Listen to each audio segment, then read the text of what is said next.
Welcome to the latest instalment of our BBC Formula One online videos, and I'm delighted to say returning is Eddie Jordan. New to the team is Jaime Alguersuari. Jaime, welcome to the BBC Formula One team. How exciting for us. How does it feel for you? It's nice. You know, it's a different project for me. I would like to be in the car, but now I can't. So at the moment, it's a good project for me, new experience. For this sure. is the next best thing, and you get the wisdom, the years of wisdom that Eddie Jordan has built up. He will impart to you over the season. He's on this programme. He has got the most unbelievable, piercing blue eyes, and he's taking all the glamour away from him. He's not happy. Yeah, this is basically Eddie saying he's not happy, but deflecting it to me. So let's talk then about how this situation came about, because when we all left the final race of the season, we all thought that we would be seeing you in a Toro Rosso next year. So very briefly, I bet you did. So very briefly, how have you ended up in this situation rather than in the position that Daniel Ricciardo or Jean-Eric Vergne are in? Well, I'm still asking that question. I don't know, to be honest. Everything happened very quick. Yeah. I always say that, you know, you never know what can happen in Formula One. I never knew that I was getting in the way I was in, and I never knew I was going out in the way I was. Yeah. Because you were singing this guy's praises, Eddie, all season long. You were impressed. Well, only from Valencia on. I remember sitting down with his father. And I can empathise with the whole thing, because he had a struggle. First half of the season, in my opinion, was poor. I didn't think he drove as well. And Valencia was a turning point. I thought you made a real couple of classic moves there. I went and shook your dad's hand afterwards and I said, this could be the kickstart. It was the kickstart, but what's happened? You've been kicked again and kicked out of the car, which is really... It was a kick out rather than a kick start, but it doesn't mean it's the end of your Formula One career, and we're so delighted that you're with us for a season. And our aim is to try and get as much information from you as possible. Now, you spent most of last year fighting in the really competitive midfield pack. So perhaps looking ahead to 2012, you can give us a unique insight into how you think things will shape up there, because you've got a legendary team like Williams who are struggling. Force India took a big step forwards. I know that you'll have a good insight into how the Toro Rosso will perform. So what are you expecting from the Formula One midfield this year? Well, I've heard that Pirelli has been changing their tyres, especially the medium and the hard compound, and I think this will make... I think they've made them softer, a bit softer. So I think this will make things a bit more easier for the teams which are in the back. I think the differences will be less than what we've seen last year.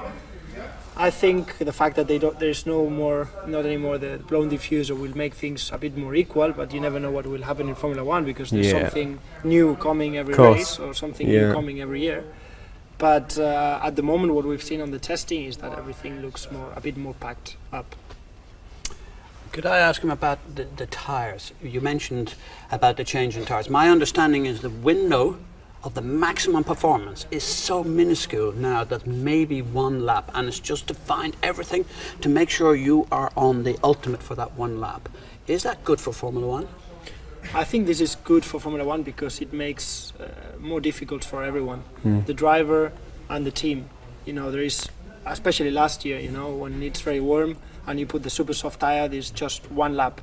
You need to make the setup for that lap, but also you need to take care that you need to make 70 laps for the race. Of course, so you need to make the tire last so long. And I think this makes it very special. And it's typical on Pirelli's. Pirelli's characteristic is that the warm-up is very strong, and then the degradation it looks very high. Okay, and what can we expect from Toro Rosso this year? Because I know that you will have been involved in developing that car. I'm sure you would have driven it on the simulator perhaps before the end of last season. So Toro Rosso, can they take the big step forwards that they'd be looking for? Well, from my experience on that team, 2010 was a difficult year because we couldn't make it with the F-Duct. And 2011 we did make some progress. The car, especially at the end of the season, we could find that we could manage to be in the top 10 quite a few times, and I expect that development 2012 will be higher than last year. It's a more experienced team, they have more people, so I'd expect they would be more in the front. Jaime, you don't expect to finish your lifetime like us old boys here. Where do you see... Like you, yes. Like you. We're not supposed to say that. Old boys, the old boys. Thanks, Jake. It's great because his father is younger than me, I'm quite certain, so I can speak with some authority here. But seriously, let's be serious for a moment. Tell me. Where is your mind? Where do you think you have a chance to drive? What are you doing about it to get it? I'd like to be in the top team, for sure. I think Formula One, the car is very important. I think the driver makes a difference. but I think we've done the maximum with the car we had. 41 points, one season, second year of Toro Rosso based in Faenza and designers in Italy, and so I think we've done the maximum. Right. Are you confused as to why Petrov would go and spend that money and go and drive for catering? I think it's necessary for Formula One teams. They need the money to survive. They need the money to develop. It always happened like this. Maybe more now because the economical situation in the world. Yeah. But that's not my objective. My objective is to be in a top team. I want to be in a top team. I know I can do it, and I try to fight it for it. Great. And you think that perhaps this could be a good year for you? You might not be racing, but you can use it to your advantage. You can be at all the races, you can speak to the teams, and you can learn a lot perhaps by not being involved, if that makes sense. Absolutely. Yeah. Why not? I mean, in Formula One you never know what is going to happen. Yeah.